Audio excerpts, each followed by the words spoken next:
Nossa habilidade de segurar, conduzir e arremessar objetos com o uso do polegar opositor é uma das características que diferenciam os humanos dos primatas e foi fundamental para a nossa evolução como seres bípedes, mas também para o uso das ferramentas para a sobrevivência.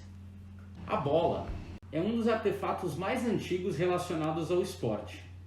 Jogos envolvendo objetos projetados com as mãos e os pés são citados na literatura até mais de 2000 anos antes de Cristo na China, passando pela Grécia Antiga, Império Romano e até mesmo as civilizações pré-colombianas nas Américas, até na Idade Média francesa. E é por isso que a gente escolheu os esportes com bola para fazer parte do nosso segundo episódio da série Hack News. A gente vai dar um destaque especial para o futebol no próximo episódio, mas hoje a gente vai começar com o tênis. O jogo de tênis discutivelmente tem suas inspirações em atividades lúdicas do Egito, Grécia e Roma antigas, no século V.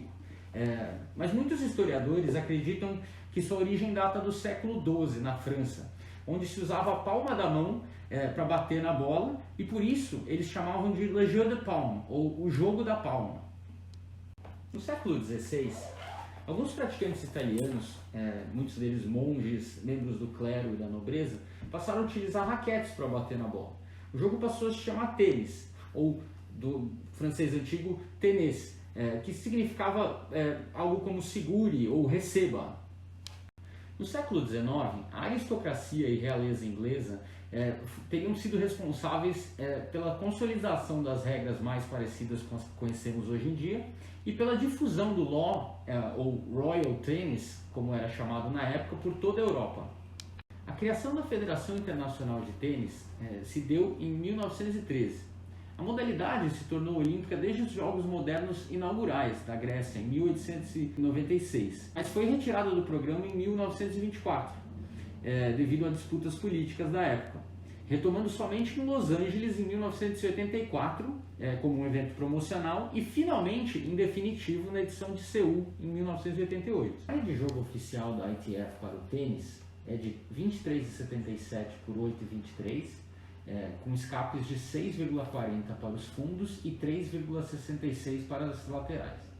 O tênis é atualmente praticado em quadras de saibro, grama, concreto e asfálticas, assim como superfícies mais modernas, como a resina acrílico-vinílica com manta de borracha para o uso externo.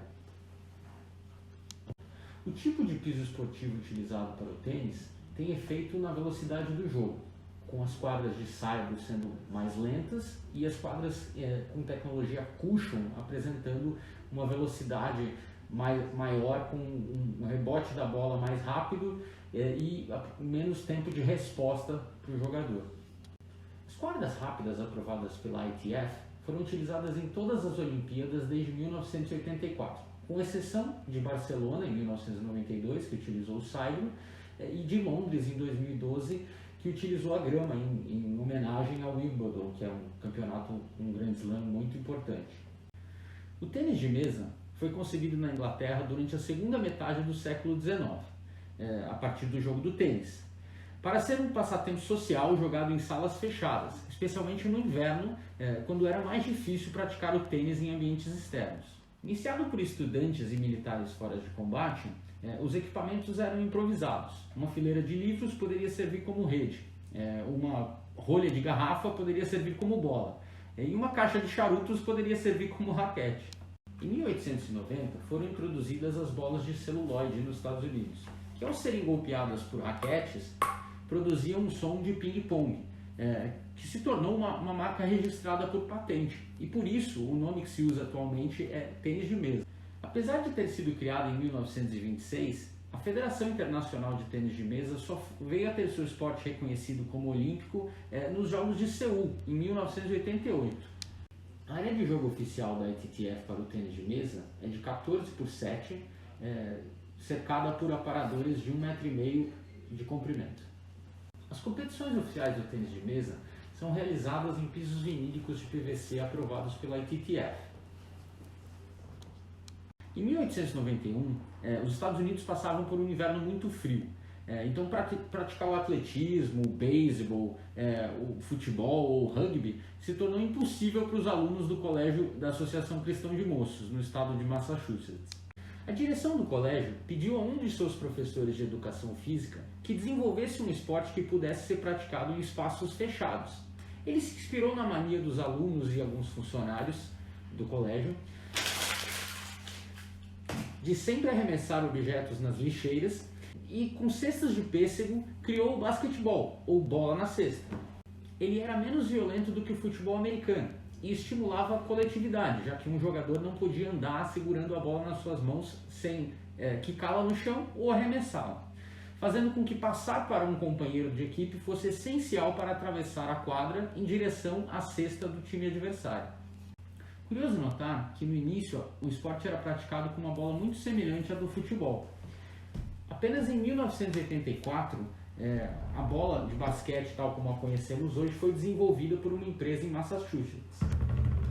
A famosa Associação Nacional de Basquete Americana, NBA, foi criada em 1949, mas o órgão máximo do basquete no mundo é a Federação Internacional de Basquete, que se reporta ao COI, e foi criada em 1932, em Genebra, na Suíça, fazendo com que o mesmo se tornasse um esporte olímpico alguns anos depois, nos Jogos de Berlim, em 1936.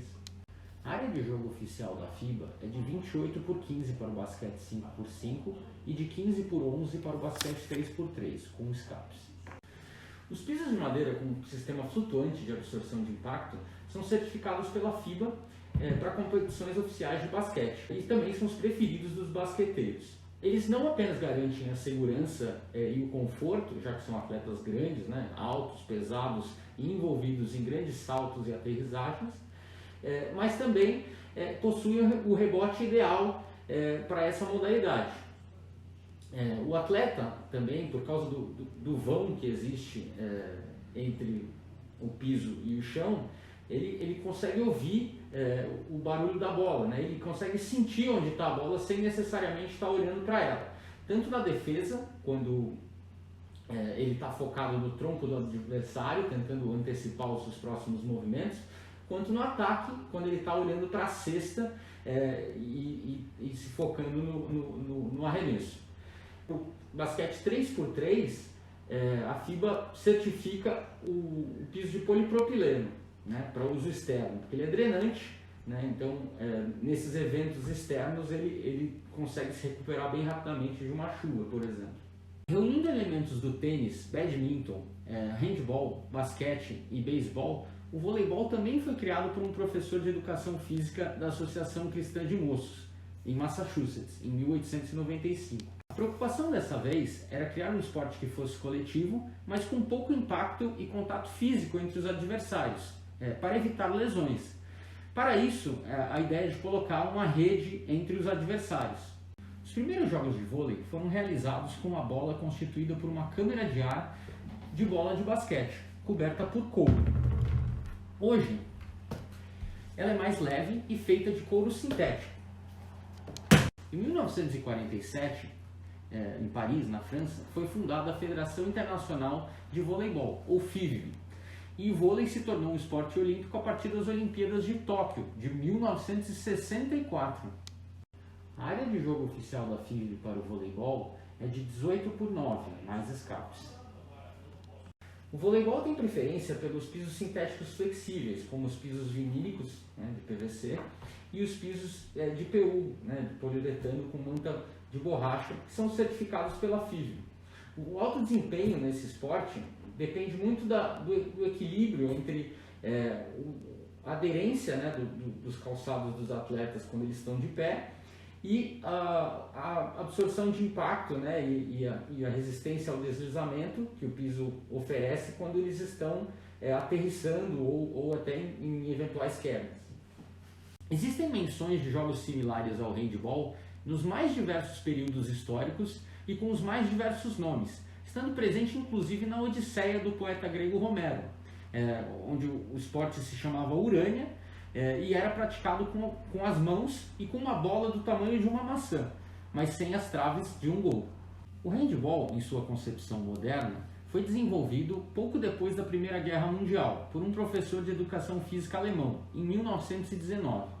Manual, assim como o basquete, o handball também limita a progressão sem quicar a bola, mas permite que o atleta dê até 3 passos antes de arremessar, estipulando uma zona destinada apenas para o goleiro, que pode defender com os pés. Ele passou a ser um esporte olímpico nos Jogos de Berlim, em 1936, mas aí não aconteceram os Jogos de Tóquio em 1940 e nem os de Londres em 1944, devido à Segunda Guerra Mundial. E na edição subsequente, a modalidade foi retirada do cronograma. Em 1946, seria formada a Federação Internacional de Handball, em Basileia, na Suíça, fazendo com que o handball voltasse como esporte de demonstração nas Olimpíadas de Helsinki, em 1952. Mas o mesmo se estabeleceu de forma oficial e definitiva, em sua versão indoor, apenas nos Jogos de 1972 em Munique. A área de jogo oficial da IHF para o handball é de 40 por 20 mais escapes. Por último, o handball prefere os pisos sintéticos flexíveis, como os pisos de PVC e os pisos de poliuretano com manta de borracha, que são certificados pela IHF para suas competições oficiais. Esse é o fim do nosso segundo episódio de 10 da série Hack News, em homenagem a Tóquio 2021. Eu estou aprendendo muito para trazer esse conteúdo para vocês, espero que vocês também. Deixa o seu like, comenta e compartilha se você gostou. Obrigado por estar com a gente até aqui, um abraço e a gente se vê no episódio 3.